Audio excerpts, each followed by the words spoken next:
আজকে আমি আর মা বেরিয়ে পড়লাম কেনাকাটি করতে একটা গিফট কেনার জন্য। যেহেতু আমার দিদির ছেলের জন্মদিন, তো ওর জন্য গিফট আর আমার জন্য একটা ব্যাগ কেনার জন্য।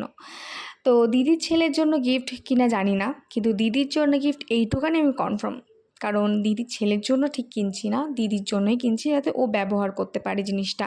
কারণ বাচ্চাদের জন্মদিন মানেই কি খেলনা, টিফিন বক্স বা অনেক রকমের বাচ্চাদের জিনিস। তো আমি আর মা ভাবছিলাম যে ও যাতে ব্যবহার করতে পারে এরকম কিছু একটা দিন, তার জন্য ভাবলাম একটা চাদরই দেওয়া যাক। তো সেই চাদরটাই কিনে নিলাম। চাদরটা আমি নেক্সট ভিডিওতে তোমাদের দেখাবো, এখন দেখাচ্ছি না। তো চলো ব্যাগ কেনা যাক আমার জন্য, কারণ কলেজে যাওয়ার মতন আমার ব্যাগ নেই, এই জন্য ব্যাগটা কিনে নিলাম। আসার সময় ভুরু ফ্লাগ করে আমি আর মা হেঁটে হেঁটে এসেছি।